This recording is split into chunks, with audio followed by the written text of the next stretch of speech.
Eine erste Portion Hard Music haben wir auf die Ohren bekommen. Wir kommen darum zur Strong Message. Nehmt euch irgendwo Platz. Am Boden, auf der Bank, wo es euch auch immer an der Bar, wo es euch passt. Ich hoffe, wir singen die dritte Strophe endlich auch einmal noch. Der Silas hat es eigentlich geübt, aber die müsst 3 Strophen singen. Merci.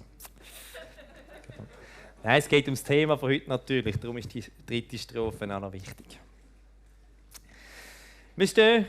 Nein, ich tue die Maske zuerst noch auf die Seite, die brauche ich im Moment gerade nicht. Wir stehen mitten im Advent. Wir haben am Anfang vom ersten Anbetungsteil auch zusammen ein Adventslied gesungen. O come, Emmanuel. Ein Lied, das für mich die Stimmung vom Advent wie kein anderes auf den Punkt bringt. Das Erleben von Bedrängnis in dieser Welt, verbunden mit dem Warten auf einen Erlöser in dieser Bedrängnis.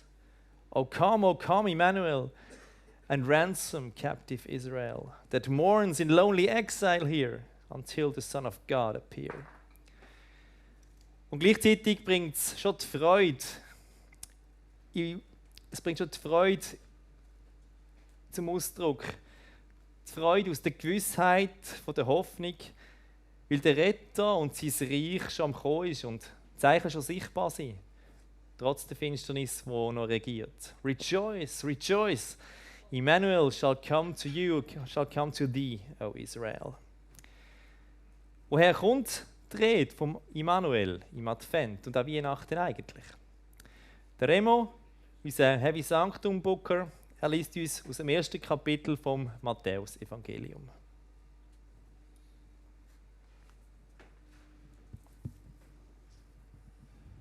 Der Engel zu Josef: Maria, deine Verlobte, wird einen Sohn zur Welt bringen. Dem sollst du den Namen Jesus geben, denn er wird sein Volk retten. Er befreit es von aller Schuld. Das alles geschah, damit in Erfüllung ging, was der Herr durch den Propheten gesagt hat. Ihr werdet sehen.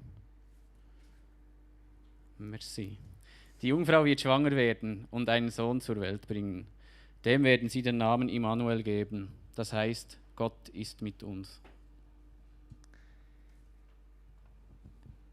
Was aber bedeutet jetzt das Reden vom Immanuel oder Emmanuel für uns? Bevor wir dem zusammen nachgehen, da lassen wir kurz rein in verschiedene Metal-Versionen von dem Lied «O come, Emmanuel», die in den letzten 30 Jahren entstanden sind.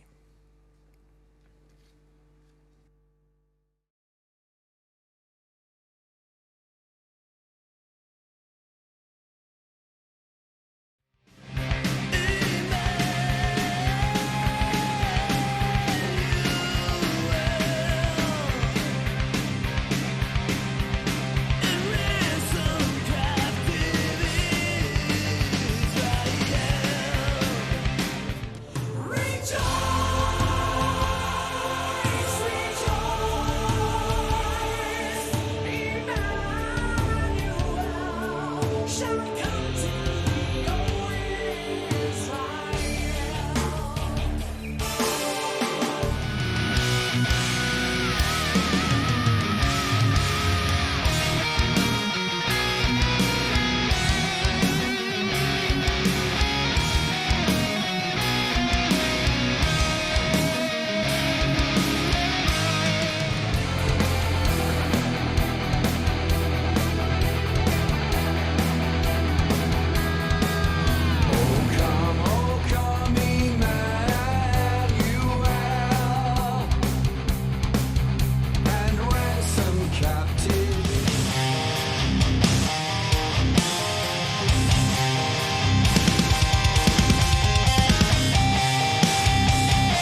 Also, was bedeutet die ganze Rede vom Immanuel für uns? Angefangen hat das alles beim Jesaja in Jerusalem. Der Jesaja hat im 8. Jahrhundert vor Christus am Tempel als Prophet gewirkt. Er hat in einer Zeit von Bedrängnis von Gott eine Botschaft an König Ahas bekommen. Seit ein Kind mit zeichenhafter Bedeutung geboren werden, der Immanuel oder Emanuel, eine Person aus dem Könighaus von David. Es kann gut sein, dass damit der Sohn von Ahas, der König Hiskia, gemeint war. Ein König, der im Gegensatz zu seinem Vater der treu den Weg mit Gott gegangen ist und dem Volk Frieden und Wohlstand gebracht hat. So verstehen die Prophetie viele Juden. Nach dem Wirken von Jesus rund 800 Jahre später, da stockelt aber jetzt plötzlich der jüdische Gelehrte Matthäus beim Schreiben vom Lebensbericht von Jesus wieder über die Prophetie von Jesaja. Es scheint nicht, dass jemand vor ihm das Gefühl hatte, bei dieser Immanuel-Prophetie, da sei noch etwas offen.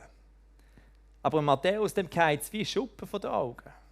Hey, das damals bei Jesaja und dem Ahas, das ist ja wie bei Jesus. Nein, noch viel krasser. Der König Hiskia, der hat nur Immanuel geheissen. Er war ein Zeichen, dass Gott sein Volk nicht verloren hat und noch da ist. Aber bei Jesus ist jetzt nicht nur eine junge Frau schwanger geworden, sondern sogar effektiv eine Jungfrau. Schwanger, ohne Sex. Und Jesus heisst jetzt nicht nur Gott mit uns, sondern er ist effektiv Gott mit uns. Der Umstand zeigt nicht nur seinen wunderbaren, geheimnisvollen Anfang, sondern vor allem zeigt das sein ganzes Leben und Wirken bis zum Tod und weiter zur Auferstehung. Gott mit uns. Das ist Gott in Fleisch und Blut für uns, ist er in die Welt hineingekommen. Bei Jesus erfüllt sich das in Vollkommenheit, wo Gott in der Zeit von Jesaja fangs wie ein Vorbild hat passieren lassen. Es ist wie wenn Gott in Jesus Christus alle noch offenen Enden aus dem Alten Testament zusammenbinden würde. Wie wenn er die vorzeichneten Linien bis zum Ende am Horizont ausziehen würde. Und wo landet man denn?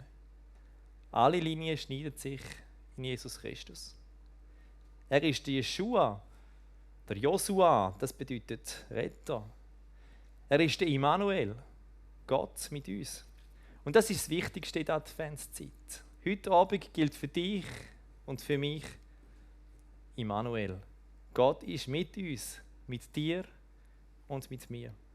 Er ist da, vermutlich unsichtbar für die meisten von uns, aber voll real.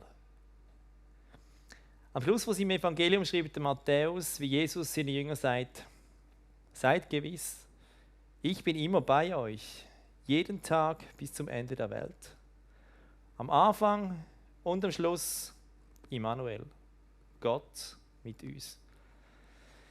Ja, unsere Zeit ist nicht nur astronomisch bedingt, gerade finster, Winterhalbjahr. Nein, so viel Leid und Schmerz, so viel Krankheit und Tod, so viel Verwirrtheit und Spannungen. Aber heute Abend gilt für dich und mich Immanuel. Gott ist mit uns, er ist mit dir, er ist mit mir. Er ist da, vermutlich unsichtbar für die meisten von uns, aber voll real.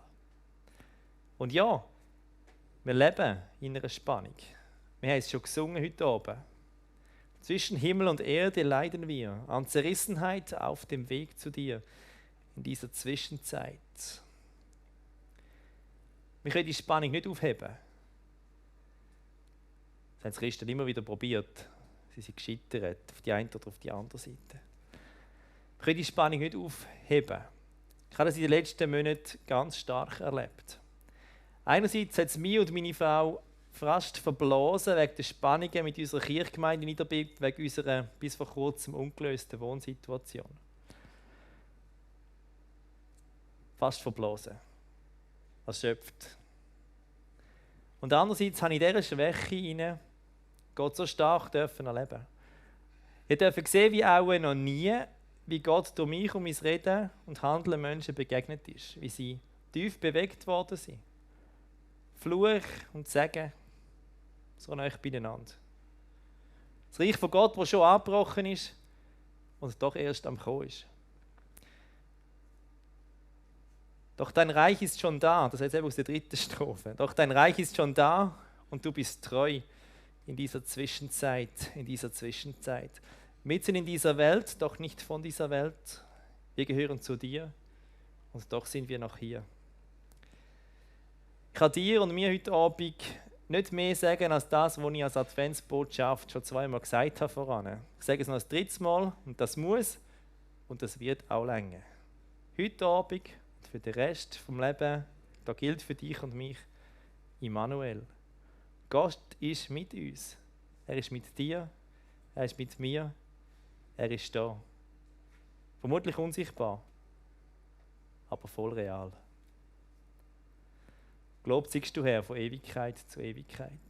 Dein Wort ist eine Lampe für meinen Fuß und ein Licht auf meinem Weg.